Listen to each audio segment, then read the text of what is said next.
नमस्कार, मैं निकिता और आप देख रहे हैं सी न्यूज भारत। वक्त हो चुका है न्यूज आर का। खबर राजधानी लखनऊ के इको गार्डन से है, जहां नियुक्ति की मांग को लेकर उम्मीदों के सहारे 6800 चयनित शिक्षक अभ्यर्थियों ने 370 दिन बिता दिए हैं। यदि देखा जाए, इन शिक्षक अभ्यर्थियों का धरना उत्तर प्रदेश में अब तक का सबसे लंबे समय तक चलने वाला धरना है। बता दें कि 69,000 शिक्षक अभ्यर्थी में आरक्षित सीटों पर हुई विसंगतियों को दूर किए जाने के बाद मुख्यमंत्री योगी आदित्यनाथ के आदेश अनुसार सहायक अध्यापक के लिए 6800 सीटों पर पिछड़े एवं दलित समाज के शिक्षक अभ्यर्थियों का चयन किया गया था। किंतु बेसिक शिक्षा विभाग के उच्च अधिकारियों की हीला हवाली एवं मनमानी के चलते आज तक इन शिक्षक अभ्यर्थियों की विद्यालयों में नियुक्ति नहीं हुई। नियुक्ति की मांग को लेकर पिछले 370 दिनों से इन चयनित शिक्षक अभ्यर्थियों का धरना जारी है। आइए धरना स्थल इको गार्डन से देखते हैं हमारे संवाददाता उमेश विश्वकर्मा की ये खास रिपोर्ट। 6800 चयनित शिक्षक अभ्यर्थियों की दर्द भरी दास्तान हर किसी को झकझोर देने वाली है। पहले तो पिछड़े एवं दलित समाज के शिक्षक अभ्यर्थियों ने आरक्षण घोटाले के विरोध में एक लंबी लड़ाई लड़ी और जब न्याय मिला तो नियुक्ति के लिए संघर्ष करना पड़ा। मुख्यमंत्री योगी आदित्यनाथ के आदेश पर इन चयनित शिक्षक अभ्यर्थियों को नियुक्ति न मिल पाना वाकई अब मुख्यमंत्री योगी आदित्यनाथ की न्यायप्रियता पर सवाल खड़ा कर रहा है। धरने का 170 दिन एक बहुत बड़ा समय होता है। देखा जाए तो अब ये शिक्षक अभ्यर्थी खुद से लड़ रहे हैं, पूरे सिस्टम से लड़ रहे हैं, बेबस हैं, परेशान हैं, किंतु इनके हौसले अभी भी बुलंद हैं। इन्हें अभी भरोसा है एक न एक दिन इन्हें न्याय जरूर मिलेगा। उत्तर प्रदेश का एक ऐसा ऐतिहासिक धरना जहां पिछड़े दलित समाज के शिक्षक अभ्यर्थी 2 साल से मानसिक प्रताड़नाओं का सामना कर रहे हैं। लगातार नियुक्ति की मांग को लेकर 370 दिनों से राजधानी लखनऊ के इको गार्डन में धरना दे रहे हैं। यह धरना इतना लंबा क्यों चल रहा है, कहीं न कहीं इस बात को लेकर सरकार पर सवाल खड़े हो रहे हैं। आइए जानते हैं इन शिक्षक अभ्यर्थियों से क्या मामला है, इनकी नियुक्ति में इतना विलंब क्यों हो रहा है। उत्तर प्रदेश सरकार नौजवानों की कितनी हितैषी है, यह बात ये शिक्षक अभ्यर्थी ही बताएंगे। 370 दिन एक बड़ा लंबा समय होता है। कैसे 370 दिन इस इको गार्डन में आप लोगों ने बिता दिया और नियुक्ति अभी तक क्यों नहीं मिली? सर, जो आपका लास्ट वाला क्वेश्चन था, नियुक्ति अभी तक क्यों नहीं मिली, इसका जवाब तो नहीं है हमारे पास। लेकिन जो पहला सवाल था कि कैसे बिता दिया, उसका जवाब है हमारे पास। तो उसका जवाब यही है कि 370 दिन सोचने में आप सोचिए कि एक संख्या है 370, लेकिन अगर आप उम्मीद करिए अगर 70 घंटे आपको कहीं बिताना हो अपने घर से बाहर निकल कर, और ऐसी जगह पर जहाँ पर न पीने के लिए पानी है, न खाने के लिए भोजन और न सर ढकने के लिए छत। आप देख सकते हैं पीछे पन्नी लगी हुई है, यही पन्नी हमारा सहारा है, चाहे बारिश हो चाहे धूप हो, हम लोग इसी के नीचे बैठे रहते हैं। तो चुनाव से पहले 8 महीना और चुनाव के बाद अब ये लगभग 7 महीने होने वाले हैं। लगातार हम लोग संघर्ष करते रहे हैं। हमें उम्मीद थी कहीं ना कहीं हमारा चयन हो जाएगा, वो हमारी उम्मीदें पूरी हुई, हमारा चयन भी हो गया। वो दिन भी आया जब हम लोग खुशी खुशी घर भी गए, चुनाव आया, चुनाव प्रचार भी किया हम लोगों ने। ये कहा लोगों से कि योगी सरकार ने हम लोगों को विद्यालय भेजने का काम किया है, अध्यापक बनाने का कार्य किया है, आप लोग एक बार फिर से योगी सरकार को जिताइए। और योगी सरकार फिर से रिपीट होकर आ भी गई सत्ता में। आप सब लोग देख सकते हैं मुख्यमंत्री बन गए, हमारे शिक्षा मंत्री जी बन गए हमारे समाज से। आपको जानकर हैरानी होगी जब पहली बार ये अनाउंस हुआ कि शिक्षा मंत्री पिछड़े समाज से आएंगे और वो पिछड़े समाज के होंगे जो शिक्षा मंत्री बनेंगे। और जब हम लोगों ने नाम सुना संदीप सिंह, वो पिछड़े समाज से आते हैं और एक युवा शिक्षा मंत्री बने, तो हमें इस बात का गर्व था कि वो हमारे समाज से हैं और युवा हैं, तो हमारी पीड़ा को समझेंगे और हमें जल्द न्याय मिल जाएगा। हमें ये कभी उम्मीद नहीं थी कि मार्च, अप्रैल, मई, जून, जुलाई, अगस्त, अभी अगस्त समाप्त होने वाला है, लगभग आधी ज़्यादा बीत गया है, कि इतना दिनों तक संघर्ष करना पड़ेगा।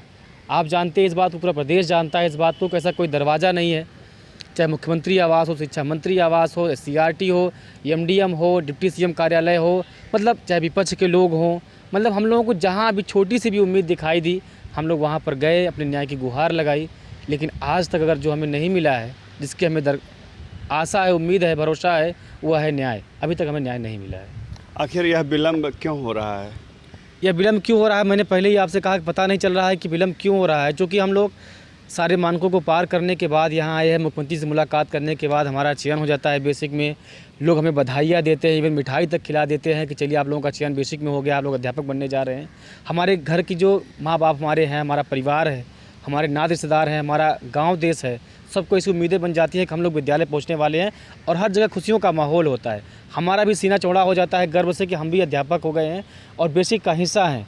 लेकिन केवल ये चीज़ें कागजी रह जाती हैं और ज़मीन पर अभी तक हम लोगों को विद्यालय न भेजने का काम किया गया है, न नियुक्ति पत्र देने का कार्य किया गया है। क्यों ऐसा हो रहा है, इसका जवाब हमारे प्रदेश के मुखिया ही बता सकते हैं और कोई नहीं दे सकता।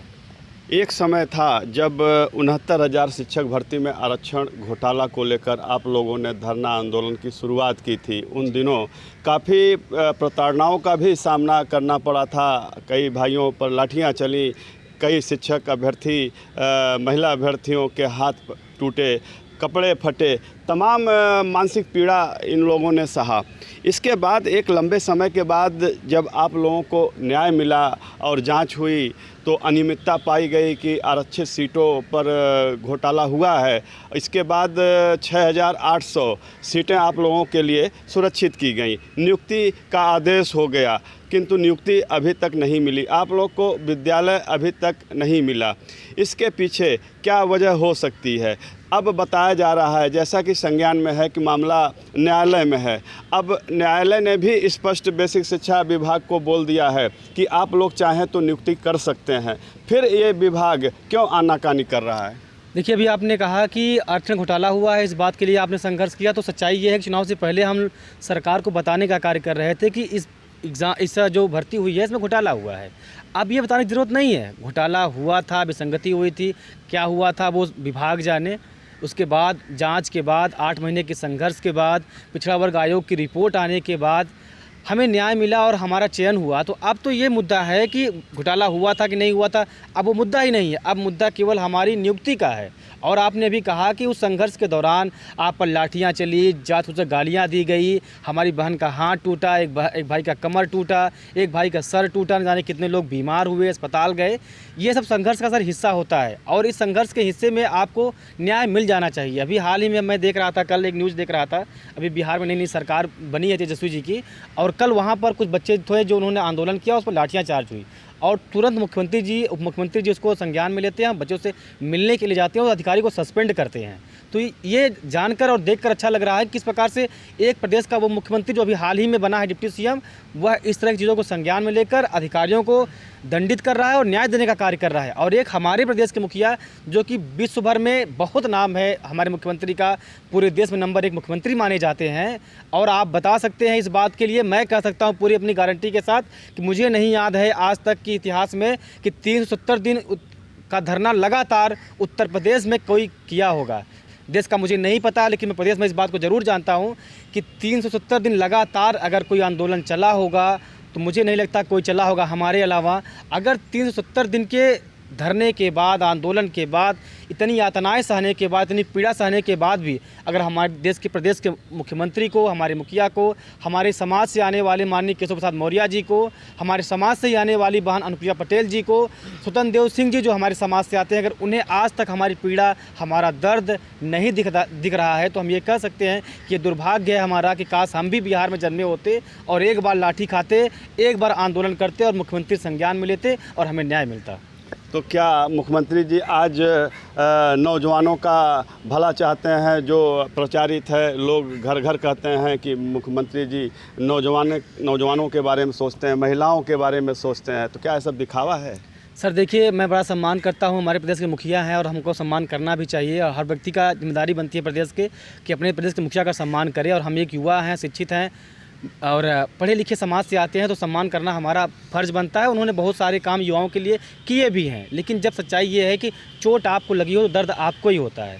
आप जानते हैं इस बात को, पूरा प्रदेश इस बात को जानता है कि पिछले 1 साल से लगातार हम लोग संघर्ष कर रहे हैं और हमें न्याय नहीं मिल रहा है। तो हम आपसे कहना चाहते हैं आपके चैनल के माध्यम से कि युवाओं के बारे में बात करने से, दिव्यांगों को दिव्यांग कह देने से, विकलांगों को, महिलाओं के बारे में बात करने से, दलितों के यहाँ खाना खाने से उनका भी उद्धार नहीं होगा। अगर आप एक्चुअल में चाहते हैं कि हमारा विकास हो, हमारा उद्धार हो, हमें न्याय मिले, तो अगर हम योग्य हैं, अगर आपने हमारा चयन किया है तो हमारा स्थान इको गार्डन नहीं है, हमारा स्थान सड़कें नहीं है, हमारा काम आंदोलन नहीं है, हमारा स्थान विद्यालय और हमारा काम शिक्षा देना है और हमें वहीं पर होना चाहिए। प्रदेश के लोगों ने आप लोगों का उग्र रूप भी देखा था जब न्याय नहीं मिल रहा था। अब 370 दिन हो गए हैं नियुक्ति की मांग करते करते। विद्यालय जाने के लिए आप लोग लालायित हैं, कहीं न कहीं आप लोगों के सपने तार तार हो रहे हैं। तो अब क्या अगला कदम आप लोग का क्या कुछ बड़ा हो सकता है? सर, जैसे एक पुलिस वाले की वर्दी जो होती है वो उसका कवच होता है और वह उसकी सीमाएं होती हैं, वो चाह कर भी कानून को नहीं तोड़ सकता है। उसी प्रकार से एक शिक्षक होता है, उसकी कुछ अपनी मर्यादाएं और सीमाएं होती हैं। हम लोग शिक्षक हैं, इस बात को हम जानते हैं। पूरा प्रदेश इस बात का गवाह रहा है कि हमारे पास इतनी संख्या थी, आज भी है कि हम अगर चाहें सड़कों पर उतर सकते हैं, उत्पात कर सकते हैं। लेकिन जो मैंने अभी आपसे कहा कि वो सीमाएँ हमारी हैं वो हमें रोक रखी हैं। लेकिन एक बात और है, चाणक्य ने इस बात को कहा भी था और सच्चाई है कि हमारी गोद में निर्माण और प्रलय दोनों पलता है। अभी हाल ही में मुख्यमंत्री जी से हमें आश्वासन मिला है कि आपके बारे में, आपके विषय में जल्द न्याय मिलेगा। तो हम लोग उस बात का इंतज़ार कर रहे हैं कि मुख्यमंत्री जी, हम लोग बहुत परेशान हो गए हैं, बहुत दिन हो गया संघर्ष करते करते। यह बात तो सच है, शुरुआती दौर से ही मुख्यमंत्री जी का ट्वीट आया, आप लोग शांत हो गए। इसके बाद फिर आप लोग उग्र हुए, सड़कों पे उतरने के लिए जब बाध्य हुए तो फिर मुख्यमंत्री जी के यहाँ से फरमान आया कि आप लोगों के बारे में सोचा जा रहा है। आखिर कब तक वो सोचते रहेंगे और आप लोग कब तक यहाँ बैठे रहेंगे भूखे प्यासे? धैर्य की भी अपनी एक सीमा होती है और वो जो धैर्य है, न जाने कैसा हम लोगों का धैर्य है, पता नहीं किस मिट्टी से बने हैं और संस्कार कैसे माता पिता ने डाले हैं हमारे अंदर कि हमारा धैर्य टूटता ही नहीं है। लेकिन अभी आपने कहा कि मुख्यमंत्री जी, सच्चाई ये है कि मुख्यमंत्री जी को सच्चाई क्लियर ही नहीं है। ये जो अधिकारी हैं हमारे विभाग के, वो नहीं चाहते हैं कि वो हम पिछड़े समाज के बच्चे, दलित समाज के बच्चे विद्यालय में आए, मेन स्ट्रीम में ज्वाइन करें और उनका भी विकास हो। और जो हमारे समाज के जो नेता हैं, मैं नाम नहीं लूँगा, पूरा प्रदेश जानता है कौन कौन हैं पिछड़े समाज से, दलित समाज से, जो बड़ी बड़ी बातें करते हैं, वो नहीं चाहते हैं कि हमारे समाज का भला हो। फिलहाल आप देख रहे हैं ये लोग भावी शिक्षक हैं, प्रदेश के प्राइमरी विद्यालयों के सहायक अध्यापक हैं। सिर्फ इनको विद्यालय भेजने का काम किया जाना है सरकार को, इनके बेसिक शिक्षा विभाग को। किंतु 370 दिन हो गए हैं ये लोग अपने अधिकारों के लिए यहाँ बैठे हुए हैं। मुख्यमंत्री जी का ही आदेश था, इन लोगों का चयन किया गया था उस आदेश के आधार पर, और आज ये लोग अपने भविष्य को लेकर चिंतित हैं। यहाँ घुट घुट के जीने को विवश हैं।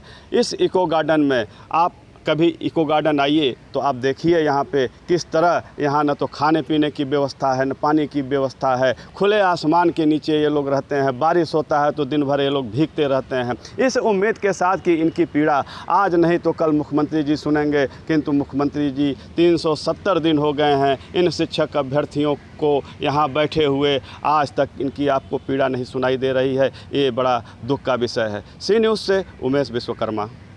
फिलहाल के लिए इस खबर में बस इतना ही। देश और दुनिया की तमाम खबरों के लिए देखते रहिए सी न्यूज़ भारत।